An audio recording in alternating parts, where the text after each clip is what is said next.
All right, I'll wait a little bit to go live before let's folks jump on in. It's going to be a short live session. So again, let a few people just jump in, join on board, all that good stuff. Hope you're enjoying your day.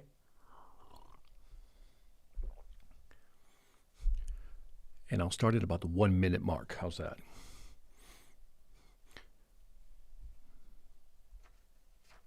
Got an interesting topic today. I don't know if you read the description of the topic. This is really interesting. I think you'll find this fascinating. So again, I'm just waiting a little bit. Let folks jump on in, and then we can get going here. Mark's on board, man. Mark, what is happening? Angelo, my man, Twinkie Villalobos. Hey, we'll see you in Phoenix soon, man. Bring the fire, hermano. Always trying to do that. Thought I'd jump by. I know it's 2:30 midday. You know, Nicholas Cheap. Hey, man. Is Cheap your last name? Come on, Nicholas. Is that your last name, really? I'm sure you have to explain that one a lot. Oria Nitescu.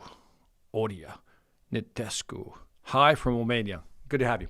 Anyway, so let me jump into this topic. I was listening to a talk by Robert Greene, and I wanted to share, part of this topic. And by the way, the link to the actual Google talk is below.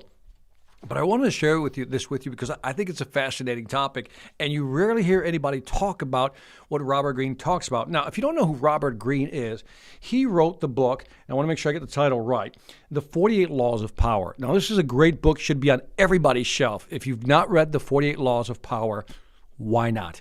Right? By the way, he even did a book with 50 Cent. I think it was called The 40 or the 50th Law with 50 Cent. But he's got a new book out called The Laws of Human Nature.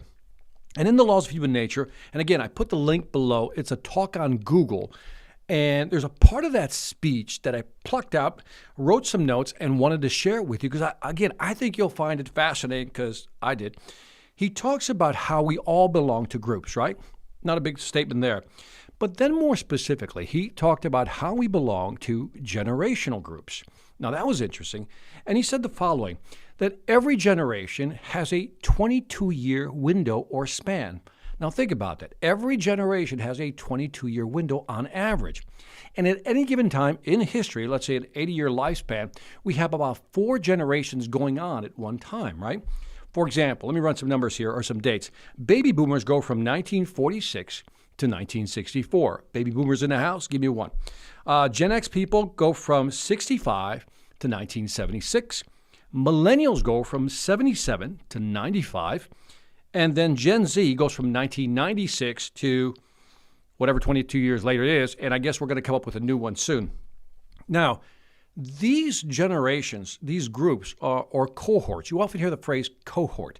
That's kind of where this is used a lot, right? So at any given time, there's about 4, maybe 5 cohorts running around, right? Different generations clashing. And I say clashing because there are differences in value. And one of the things he highlights in the talk is that each generation has what is known as generational narcissism. Now, generational narcissism is like no group before us was as good as we are, and no group will ever be as good as we are. We see that a lot today. For example, I see a lot of baby boomers criticizing millennials, right? Like, oh, they're ruining everything. They don't know. That's not how we grew up. In other words, what happens is there's this clash, right? Because we have different value systems, different likes, different tastes, even taste in music and things of that nature. Now, I'm going to read a quote that he read, and you tell me if it sounds familiar. Quote, "Today's youth is rotten," I'm quoting, "evil, godless, and lazy." Sound familiar?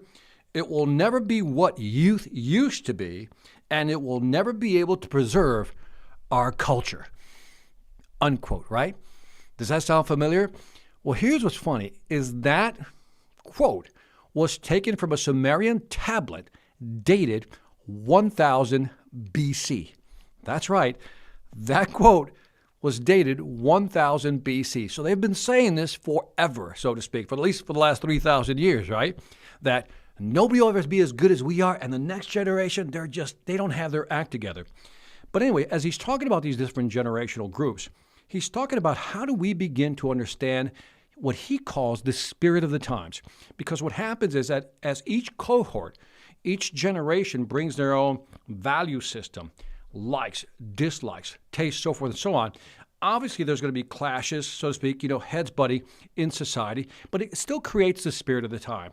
And he talks about this cyclical event that goes on, that each 22 years, so to speak, there is a cycle, a phase we all go through. Let me go through the 4 phases. I think this is interesting. He says there's typically the revolutionary phase. The revolutionary phase is like, we got to change everything, right? And then once that generation changes everything, the next generation comes in and says we have to preserve what has just been changed, right? So that generation comes in and says we got to preserve what used to be, right? The third generation tries to conserve it. In other words, they're a little detached from the original revolution, but they're trying to be rational about it. And then the fourth generation comes in and they're in crisis mode.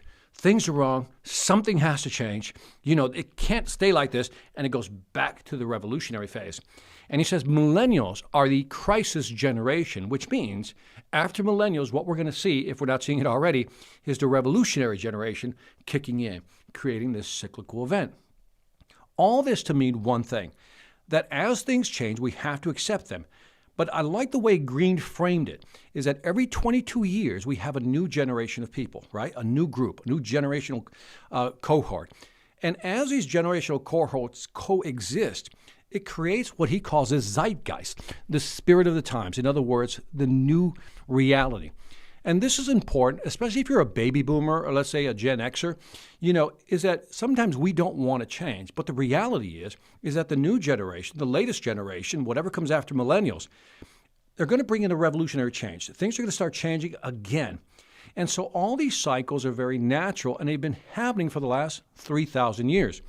And I wanted to share that with you because one of the things he highlights is businesses who are successful basically relinquish, if not let go of what they know to try to understand, as he says, the zeitgeist, the spirit of our times.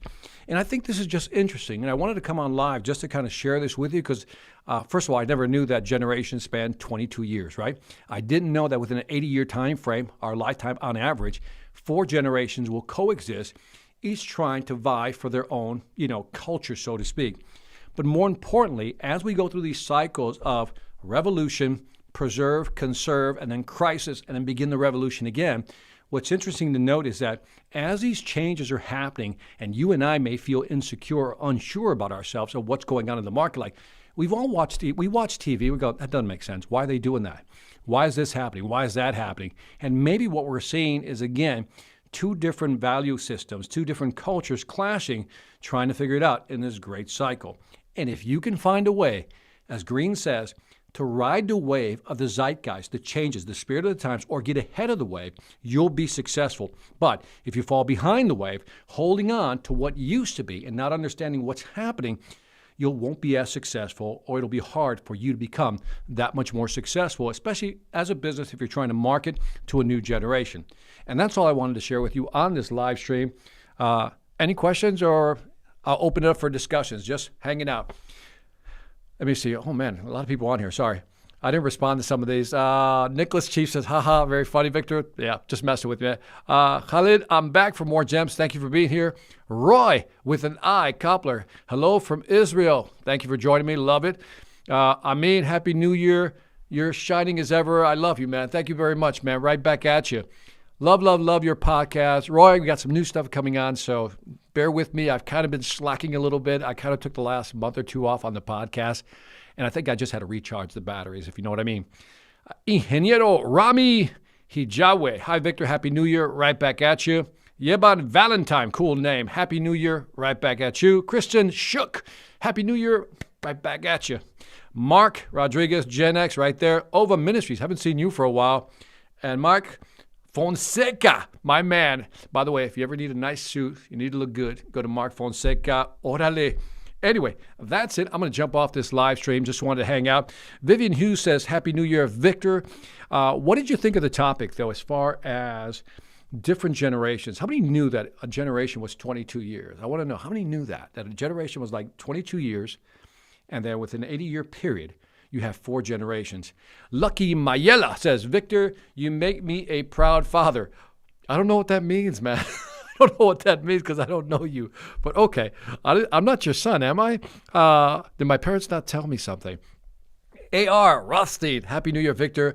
Just want to thank you for being an inspiration and changing my life. Oh, that's very cool, man. Thank you very much. Appreciate that. Ova Ministries, you always put out good stuff. I try. I think this was interesting. I don't know how many people will find it fascinating, but to me, it was just fascinating because, again, if you can capture the spirit of our times and you really understand different generations, you'll be more successful. But I think that Sumerian tablet quote, where it talks about, let me see, today's youth is rotten, evil, godless, and lazy. It will never be what it used to be, and it will never be able to preserve our culture.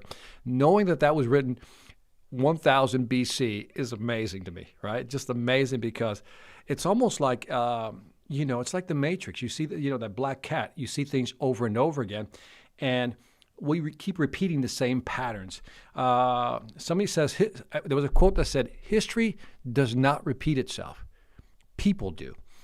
There's something to that, I think. There's something to that. Paulo. I can't get that last name. Hello.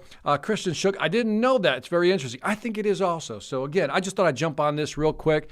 Maybe you guys got a chance to do a little coffee break, whatever it may be. Thank you for joining me. Hopping off here. Have a great day. Make it happen.